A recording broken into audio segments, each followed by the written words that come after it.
حضرت ابن عباس رضی اللہ تعالیٰ عنہ فرماتے ہیں کہ رسول اللہ صلی اللہ علیہ وسلم کے ساتھ میدان عرفات میں ایک صاحب وقوف کیے ہوئے تھے۔ وقوف کا مطلب ٹھہرے ہوئے تھے، میدان عرفات میں وقوف ہوتا ہے۔ وقوف کیے ہوئے تھے، اچانک اپنی سواری سے گرے اور اس کے کچلنے کے سبب انتقال کر گئے۔ ایک روایت میں یوں بھی ہے کہ وہ آ رہے تھے اور اچانک گرے گردن کے بل تو انتقال کر گئے، اور ایک حدیث میں یوں ہے بخاری مسلم میں کہ وہ سواری سے گرے، پھر سواری ان کے اوپر سے گزری، کچل دیا اس نے، ان کا انتقال ہو گیا۔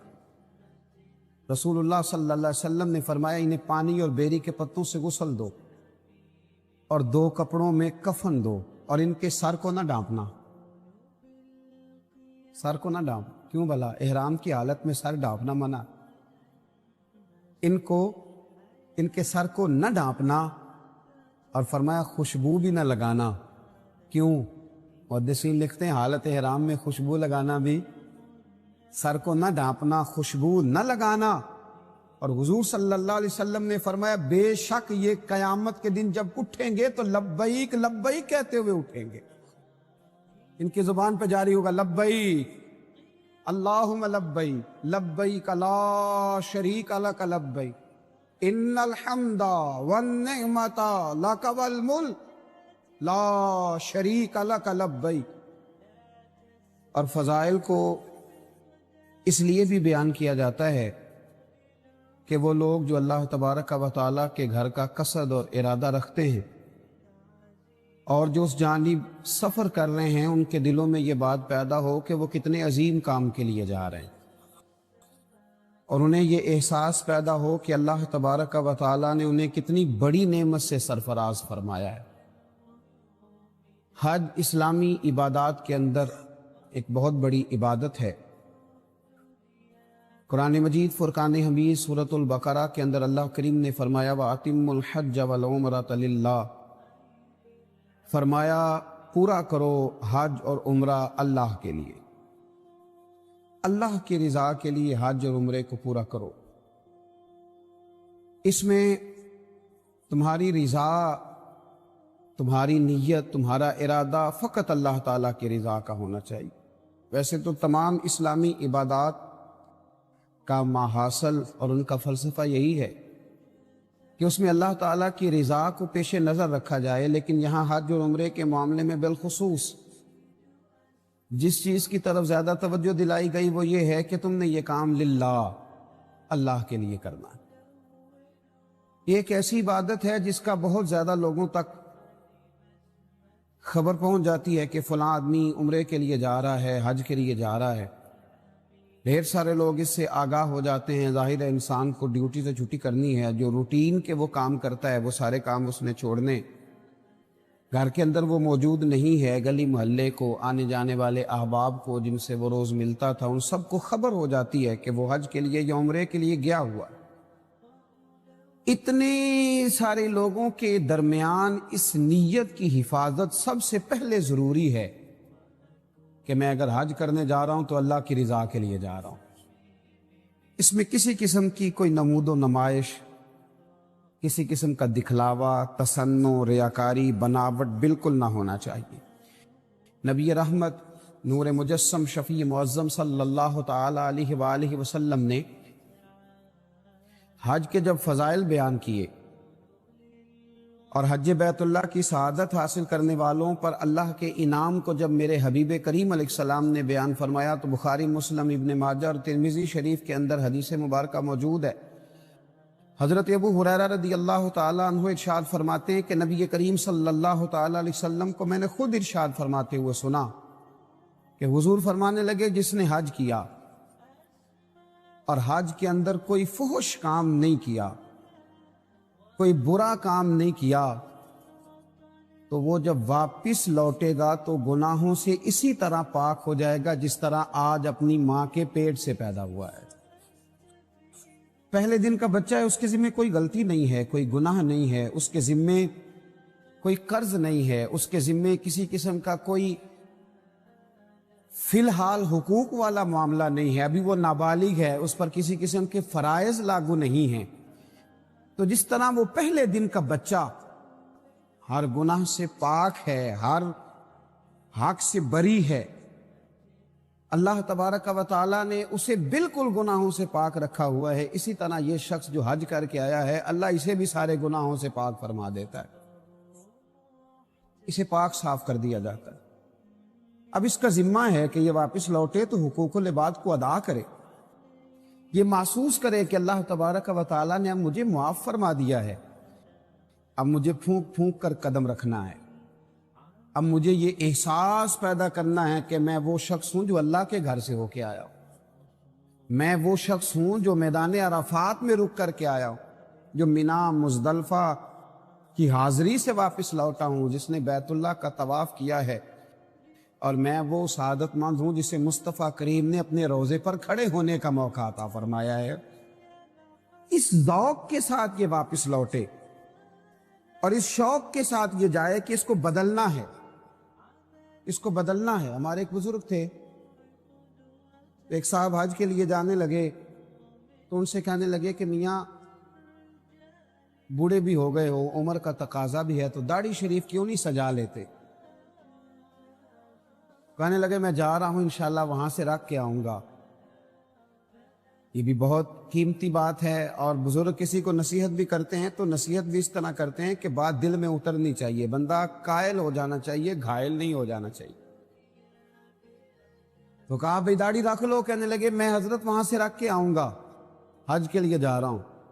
حضرت نے مسکرا کر تھپکی دی، فرمایا بات تمہاری بھی ٹھیک ہے، پر کیا ہی اچھا ہو کہ تم یہاں سے رکھ کے جاؤ اور حضور کی بارگاہ میں وہی چہرہ لے کے جاؤ جو میرے مصطفیٰ کریم کو پسند ہے، یہ کیا اس سے بھی زیادہ اچھا ہو؟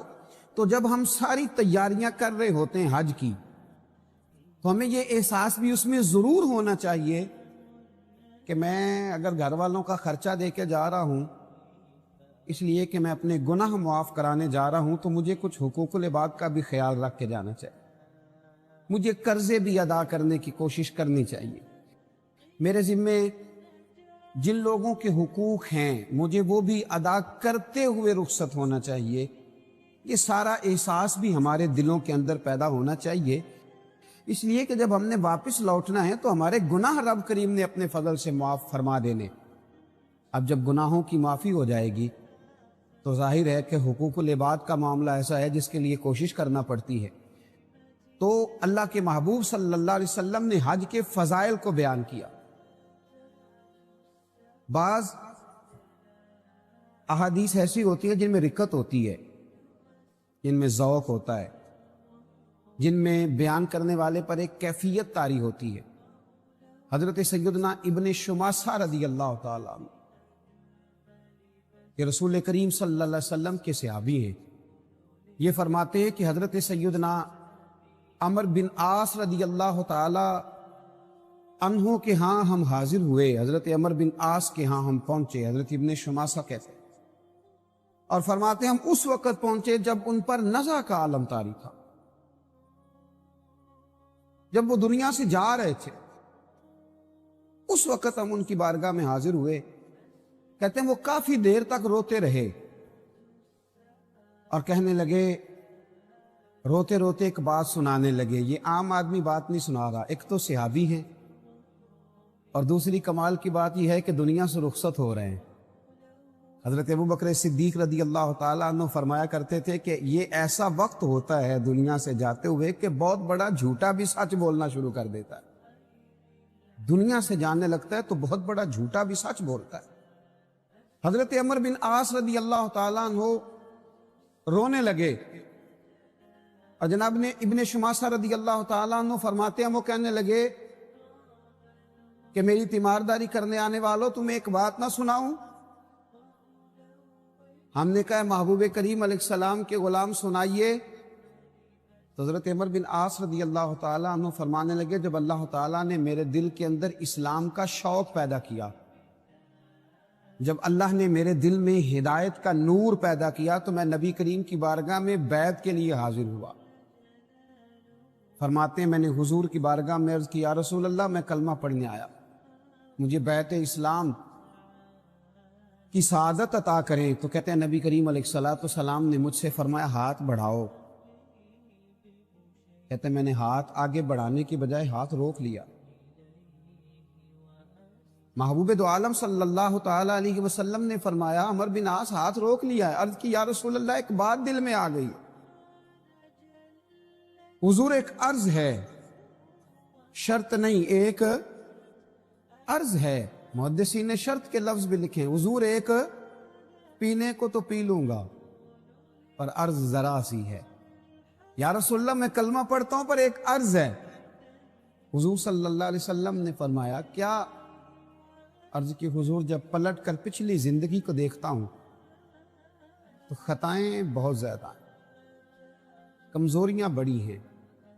یا رسول اللہ صلی اللہ تعالی علیہ وسلم، نامہ اعمال کے اندر جو لسٹ ہے اس میں گناہوں کی فہرست بہت لمبی ہے.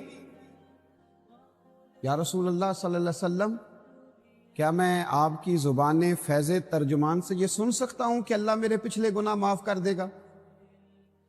حضور آپ مالک جنت ہیں، کیا مجھے یہ بشارت نصیب ہو سکتی ہے؟ تو حضرت عمر بن عاص رضی اللہ تعالیٰ عنہ فرمانے لگے میرے محبوب کریم علیہ السلام نے مجھ سے فرمایا کہ اے عمر تمہیں پتہ نہیں، کیا تمہیں خبر نہیں کہ جب کوئی آدمی کلمہ پڑھ لیتا ہے تو اللہ اس کے پچھلے سارے گناہ معاف کر دیتا ہے؟ اور کیا تمہیں خبر نہیں کہ جب کوئی آدمی دین کے لیے ہجرت کرتا ہے تو اللہ اس کے پچھلے سارے گناہ معاف کرتا ہے؟ اور کیا تمہیں خبر نہیں کہ جب کوئی بیت اللہ شریف کا حج کر لیتا ہے تو اللہ اس کے پچھلے سارے گناہ معاف فرما دیتا ہے؟ تو حضرت عمر بن عاص رضی اللہ تعالیٰ عنہ اس فضیلت کو، اس بات کی اہمیت کو سمجھیے کہ حج بیت اللہ کی فضیلت کو حضرت عمر بن عاص رضی اللہ تعالیٰ عنہ اپنے مرض وصال میں بیان، اور صرف حضرت عمر بن عاص نہیں بلکہ حضرت زازان رضی اللہ تعالیٰ عنہ بیان کرتے. دیکھیے کتنے خوبصورت نام ہیں حضور کے غلاموں کے. حضرت زازان رضی اللہ تعالیٰ عنہ بیان کرتے ہیں کہ حضرت ابن عباس رضی اللہ تعالیٰ عنہ حضور کے چچا زاد ہیں. فرماتے ہیں وہ بھی جب شدید بیمار ہوئے تو انہوں نے اپنے بچوں کو بلایا اور سب کو اپنے پاس جمع کیا. آخری وقت پتہ ہے ہمارے ہاں لوگ کیا وصیتیں کر رہے ہوتے ہیں، فلاں مکان فلاں کا ہے، فلاں جائیداد فلاں کی ہے، فلاں پیسے فلاں کے، یہ سونے کی بالیاں فلاں کی ہیں، اور فلاں جگہ پڑا زیور فلاں کا ہے. تو حضرت ابن عباس شدید بیمار ہیں، بچوں کو بلایا اور وصیت کیا کرتے ہیں؟ کہتے ہیں میرے بچوں میں نے نبی کریم علیہ السلام سے ایک بات سنی ہے، میں جاتے ہوئے تمہیں بتا کے جانا چاہتا ہوں. عرض کی ابا جی بتائیے، دادا جی بتائیے. حضرت ابن عباس فرمانے لگے رسول اللہ صلی اللہ علیہ وسلم نے ارشاد فرمایا جو شخص مکہ مکرمہ سے پیدل حج کے لیے نکلا حتیٰ کہ حج کر کے واپس لوٹ آیا، اللہ تبارک و تعالی اس کے ہر قدم کے عوض 700 نیکیاں لکھتا ہے، اور اس کی ہر نیکی حرم کی نیکی کے برابر ہے. تو بچوں نے فوراً عرض کیا کہ ابا جی وہ حرم کی نیکی بھی بتا دیں کتنی ہوتی ہے. عرض کی ارشاد فرمایا کہ جب تم میں سے کوئی مکہ مکرمہ کا رہنے والا مکہ سے نکلا، اور یہاں محدثی نے یہ بھی لکھا ہے کہ جب ہم جا کے وہاں قیام کر لیتے ہیں اور پھر مکے سے پیدل اگر جاتے ہیں تو یہ ساری فضیلت ان لوگوں کو بھی حاصل ہوگی.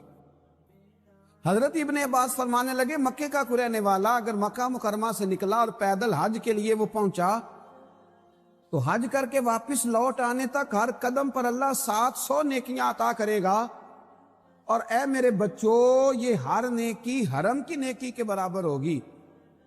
اور اس کی ابا جی حرم کی نیکی بھی بتا دیں. فرمایا ایک نیکی 1,00,000 کے برابر ہے. گویا اللہ اسے ایک قدم پر 7 کروڑ نیکیاں عطا فرمائے گا. ہر قدم پر اللہ اسے 7 کروڑ نیکیاں عطا فرمائے گا اللہ کریم اسے. تو صحابہ کرام نے حج کو اتنی اہمیت دی، اتنی فضیلت اس کی سمجھی، اس کا اتنا بڑا درجہ سمجھا. حضرت فضیل بن عیاض رحمت اللہ تعالی علیہ فرمایا کرتے تھے کہ میں ایک ایسے شخص کو بھی جانتا ہوں، اگرچہ وہ مکے سے بہت دور کا رہنے والا نہیں تھا، پر جب وہ مکہ شریف آیا نا حج بیت اللہ کی سعادت حاصل کرنے، تو وہ اس ذوق سے نکلا کہ ہر 2 قدم پر اس نے 2 نفل ادا کیے. ہر 2 قدم پر اس نے 2 نفل پڑھے. اللہ کرے ہمیں سمجھ آئے اس بات. یعنی حج کرنے جا رہا ہے, ہمارے ہر 2 قدم پر ایک نئی فوٹو آ رہی ہوتی ہے. ہر 2 قدم پر اس نے 2 نفل پڑھے. حضرت فضیل بن عیاض کہتے ہیں میں نے اس سے کہا کہ اس انداز میں حج, کہتے ہیں وہ رو پڑا. کہنے لگا وہ سوچتا ہوں میں کہاں اور رب کریم کا گھر کہاں. اس نے بلایا ہے تو میں ہر قدم پر شکر ادا کرتا ہوا جا رہا. ہر لمحہ اس کی بارگاہ ناز میں میرا وجود سپاس گزار ہے. میرے وجود کے رونگٹے بھی اس کا شکر ادا کرتے ہیں. میں کہاں اور مالک کا گھر کہاں. اس نے بلا لیا. تو حج بیت اللہ اتنی عظمت اور اتنی فضیلت والی چیز کہ میرے نبی رحمت نور مجسم شفیع معظم صلی اللہ تعالی علیہ وآلہ وسلم کے پیارے اور لاڈلے نواسے حضرت امام حسن بن علی رضی اللہ تعالی عنہما فرماتے ہیں کہ ایک شخص نہ نبی کریم علیہ السلام کی بارگاہ میں حاضر ہوا تو اس نے عجیب ہی سوال پوچھ لیا. امام حسن روایت کرتے, عرض کرنے لگا یا رسول اللہ صلی اللہ علیہ وسلم میں ایک کمزور دل آدمی اور ضعیف بھی ہوں, تو یا رسول اللہ میں سخت کام نہیں کر سکتا, میں جہاد وغیرہ نہیں کر سکتا. ایک تو میں ضعیف ہوں اور دوسرا دل کا بڑا کمزور ہوں, میرے ذمہ سخت کام نہیں ہونا چاہیے. تو حضور کوئی ایسا کام,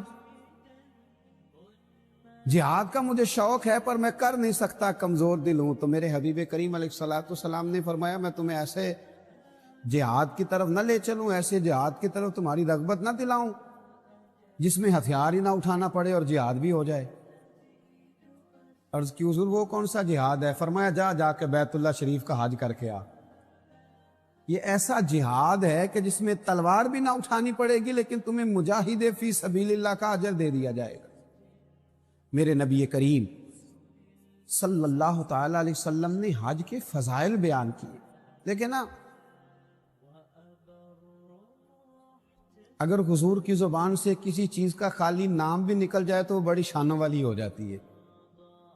قرآن مجید کسی چیز کا اشارتاً بھی تذکرہ کر دے تو وہ شانوں والی ہو جاتی ہے.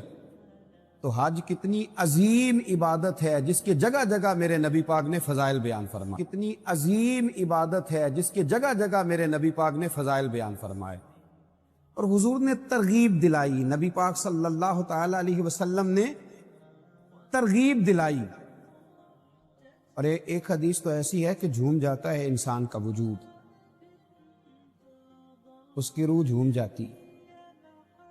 کوئی کہتا ہے میں فلاں سیاسی جماعت ہوں, کوئی کہتا ہے میں فلاں سیاسی جماعت ہوں, کوئی کہتا ہے میں فلاں صوبے کی جماعت ہوں, کوئی کہتا ہے میں کچھ ہوں. حضرت جابر ابن عبداللہ رضی اللہ تعالیٰ عنہ فرماتے ہیں کہ نبی کریم صلی اللہ علیہ وسلم نے فرمایا حج اور عمرہ کرنے والے اللہ کی جماعتیں. اللہ اکبر, یہ کس کی جماعت ہے؟ اللہ اکبر. حج اور عمرہ کرنے والے یہ اللہ کی جماعت ہیں, حج اور عمرہ کرنے والے. اور کیا خوبصورت لفظ ہیں حدیث پاک کے, اللہ کرے یہ دلوں میں بیٹھ جائیں.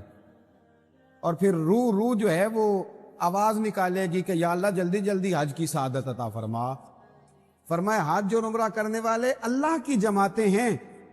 فرمایا اللہ ان کو بلاتا ہے, یہ حاضر ہوتے ہیں, تو وہ جو اس سے مانگتے ہیں رب اپنے فضل سے انہیں عطا کرتا ہے. یہ اللہ کی جماعتیں ہیں, اللہ بلاتا ہے تو حاضر ہوتے ہیں, اور پھر جو مانگتے ہیں رب اپنے فضل سے. اور ایک حدیث پاک میں تو حضور صلی اللہ تعالی علیہ وسلم نے یوں بھی ارشاد فرمایا جب صحابہ کرام علیہم رضوان نے عرض کیا نا یا رسول اللہ صلی اللہ علیہ وسلم حج کی فضیلت کیا ہے؟ نبی پاک علیہ السلام نے فرمایا کہ اللہ تعالیٰ کے پیغمبر حضرت داؤد علیہ السلام نے اللہ کی بارگاہ میں عرض کیا تھا الہی تیرے بندے تیرے گھر کی زیارت کو جب آتے ہیں تو انہیں کیا اجر عطا فرماتا ہے؟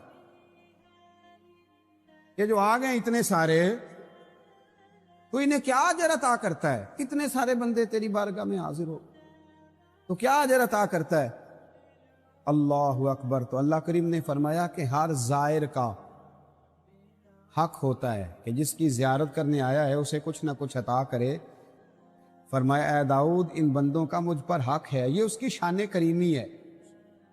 ورنہ اس پر کس کا حق ہے؟ فرمایا میرے بندوں کا مجھ پر حق ہے، دنیا میں انہیں خیریت اور عافیت عطا کروں گا، اور جب قیامت میں مجھ سے ملیں گے تو ان کی بخشش کر دوں گا۔ یہ جو میرے گھر کی حضرت فضیل بن عیاض ایک بڑی شاندار بات کرنے لگے۔ ایک دن حاجیوں کے بہت بڑے جرمٹ کو دیکھا، بہت بڑا رش دیکھا حضرت فضیل بن عیاض، تو رونے لگے۔ ایک صاحب قریب کھڑے تھے تو کہنے لگے حضور آپ رو کیوں رہے؟ تو آپ فرمانے لگے دعائیں ساری قبول ہو گئی ہیں اس لیے رو رہا ہوں، ساری دعائیں قبول ہو ساری۔ اس نے کہا حضرت آپ کو کیسے پتا چلا ساری دعائیں قبول ہو گئی؟ فرمایا مجھے اپنے رب کی رحمت اور اس کا کرم نظر آ رہا ہے، دعائیں قبول ہو گئیں۔ کہا کس طرح؟ آپ فرمانے لگے یہ ہزاروں لاکھوں لوگ آئے ہیں، مجھے بتلاؤ اتنے لوگ اکٹھے ہو کہ اگر کسی دنیا دار کے دروازے پہ جائیں گے تو وہ مانے گا کہ نہیں مانے گا؟ وہ شخص بھی رونے لگا، کہنے لگا حضور بالکل مانے گا۔ تو فرمایا ہم تو رب کریم کے دروازے پہ آئے ہیں، وہاں تو ایک بندہ جا کے آنسو بہا دے تو وہ مان لیا کرتا ہے، ہم تو لاکھوں ہزاروں آئے ہیں۔ میرے دل میں احساس پیدا ہوا ہے کہ رب سب کی دعائیں قبول فرمائے گا، سب پر فضل کرے گا، سب کے لیے رحمت فرمائے گا۔ حج اتنی بڑی سعادت ہے، اتنی بڑی نعمت ہے، اتنی بڑی عظمت ہے، بس حاجی کو سمجھنا چاہیے، ان فضائل کی روشنی میں اسے خیال کرنا چاہیے کہ میں کون ہوں، میرا مقام کیا ہے، مجھے بلایا گیا ہے، مجھے دعوت دی گئی، میں اللہ کی بارگاہ میں حاضر ہو رہا ہوں، میں کسی معمولی سفر پر نہیں جا رہا، میں کسی عام فلائٹ پہ سوار نہیں ہوں، یہ کوئی عام سا روٹین کا کوئی ماحول نہیں ہے، میں وہ ہوں جسے رب کریم نے اپنی بارگاہ ناز میں حاضر ہونے کا موقع دیا ہے۔ میں اس کے گھر کا دیدار کروں گا، میں اس کے گھر کی زیارت کروں گا، میں حجر اسود کے بوسے لوں گا، میں آب زمزم کے جام پیوں گا، میں جب عرفات میں جاؤں گا تو رب کریم سارے گناہوں کو معاف فرمائے گا، میں اس کی بارگاہ ناز میں حاضر ہونے کے لیے جا رہا ہوں۔ میرے نبی کریم رؤوف الرحیم سید عالم صلی اللہ علیہ وسلم نے فرمایا اللہ حاجی کی بھی مغفرت فرماتا ہے، اور حاجی جس کے لیے دعا کرتا ہے اللہ اس کی بھی بخشش فرماتا ہے۔